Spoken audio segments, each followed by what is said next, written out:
Schedule is here. Rich Eisen, Colleen Wolfe, Kurt Warner, Michael Irvin, Steve Mariucci, Deion Sanders, and Steve White, all giving fans a first look at the entire regular season schedule with in-depth analysis of every team and division. Don't miss the 2020 NFL schedule release presented by Verizon tonight at 8 p.m. Eastern right here on NFL Network. And what will it look like for the Bears? The team certainly hoping to bounce back from a disappointing 2019.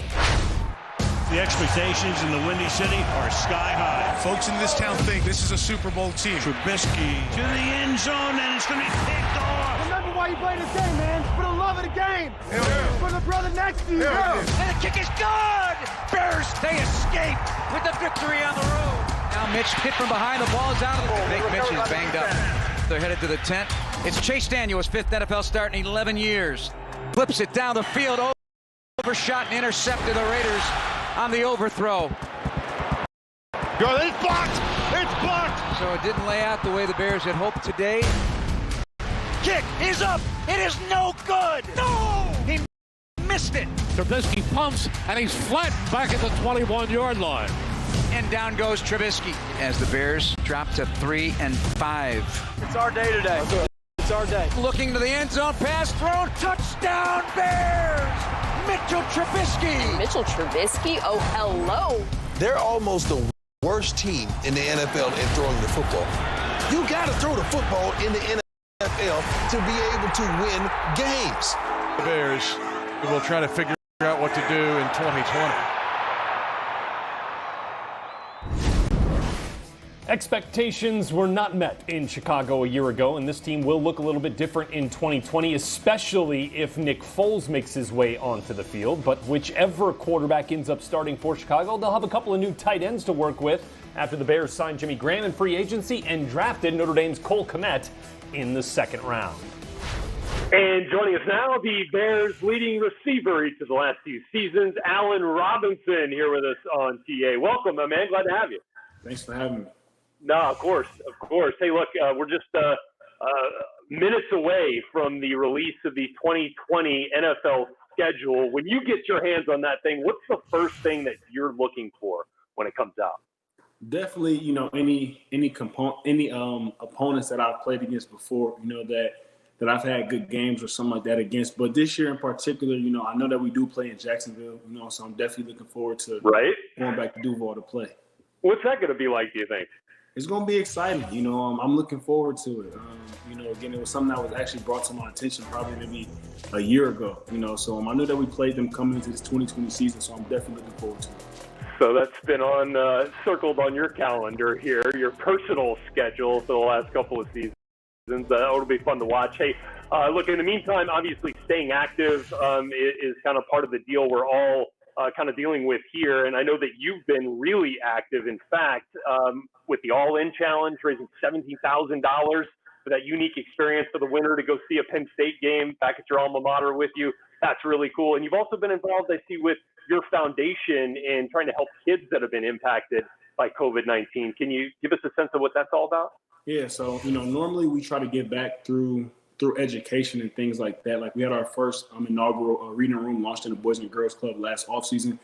And we were looking to do that this offseason as well to launch another one. But, with COVID and everything like that happening, we wanted to figure out how we could try to provide an impact, in the city that's pretty much similar to what we were doing, So just kind of seeing a lot of people, not only not being able to work, but not being able to have their jobs and not being able to provide food and kids being in the house more and things like that. So we want to try to put together an initiative to be able to raise money, to be able to provide some of these families with food. One of the headlines for your team this offseason was the Bears deciding not to pick up the fifth-year option on your quarterback, Mitchell Trubisky. What does that tell, players like yourself and the team as a whole when you see the starting quarterback get that kind of news from the team that his option isn't being picked up for a fifth year? Yeah, I think the biggest thing is just, that's the nature of the business. Right. We are in a results-driven business and a business in general, but again, for him, I think he knows that that's not the end-all be-all. I think that's more so, in my opinion, kind of from the media standpoint. That said, what have your experiences and interactions with Nick Foles been like so far? Yeah, it's been good. I know a decent amount of people who've played with him before, whether that's in Jacksonville or, former teammates of his in Philly and things like that, So, it's nothing but, good news about Nick, and again, and just hearing that he's an awesome teammate and just being able to go out there and compete with him. I think for us this offseason, it just was trying to make our locker room as competitive as possible and just being able to enhance our culture. I think that's what we're trying to do right now. Well, you're a TV pro because that's a segue right into the next topic I wanted to hit with you. Do you have any idea how many tight ends are on your roster right now? From Twitter tells me 10. So that's what I've been hearing. So I'm not 100% sure, but that's what Twitter says. A highly competitive group. I think our count is at 9 right now. If I asked you right now to name them, do you think you could do it? I think I could. I don't know about first name and last name, but I think I could. Oh, actually, I take that back because I'm kind of drawing a blank from the rookie's name. But we have Cole Kmet. That was your rookie. Yeah, Eric, Demetrius, Adam Shaheen. Yep. I'm trying to think. Jimmy Graham. There you go. I think Jesper Forsted. Yep. Pretty good. The rookie, what is his Cole? Kmet. Cole, you got it. You got it. 6. Darian Clark and JP Holtz. JP, I can't believe I forgot my boy JP. My bad, JP. When you see this, that's my bad, man. I drew a blank there. I'll get you out of here on this. Obviously, a terrific year in Matt Nagy's first in Chicago. Obviously, didn't meet the expectations that surely you guys had set for yourself a year ago. What does 2020 look like? 2020 for us looks like getting back to the playoffs, and our number one goal, which is winning the division. But I think we have a lot to build on, and I think that we'll be back where we want to be this season. Well, we can't wait to see it. Allen Robinson, thanks so much for spending some time with us. We appreciate it. No problem. Thanks for having me. So we'll keep a close eye on the Bears' schedule when it's released later tonight. How and who they start the season with at quarterback will be of interest, and at what point we might see a quarterback two if the offense struggles. Although, when you compare the numbers, Mitch Trubisky and Nick Foles really not all that different. Just a couple of points separating them in both completion percentage and QB rating. Of course, Foles has that Super Bowl MVP to his name. So how do the guys at PFF think things will shake out? Here's George Shahuri. What a difference a year can make. Just last summer, the city of Chicago was looking forward to the 100th NFL season, one in which Mitch Trubisky was sure to take that famous next step. Now, a year later, and the question is, will Mitch Trubisky ever even start again for the Chicago Bears? Since trading up one spot with the 49ers in 2017 to select Trubisky at number 2, the results have been underwhelming. His 65.8 PFF grade ranks just 29th out of 32 QBs over that time span. Despite the 12-4 record from 2 seasons ago, Trubisky's accuracy left a lot to be desired.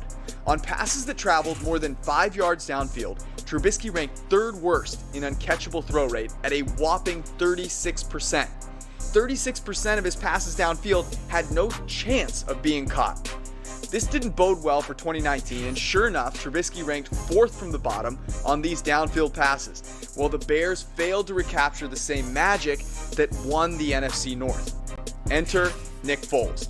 While there might not be much time for Foles to get acclimated to his new home, he is entering an offensive system that should be quite familiar.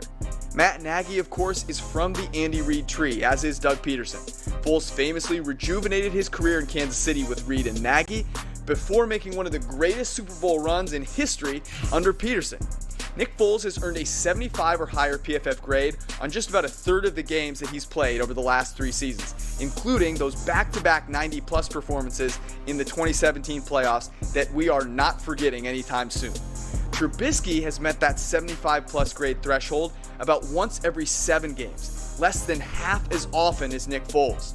The Bears are once again searching for a franchise QB. Until then, though, it's Nick Foles that gives Chicago the best chance to return to the playoffs and forget the infamous double doink. The official release of the 2020 NFL schedule is in our sights, and while we don't yet know exactly when teams will face each other, we do know who is playing who, or is it whom? Doesn't matter. So let's line them up for you. It's the can't-miss matchups of 2020 right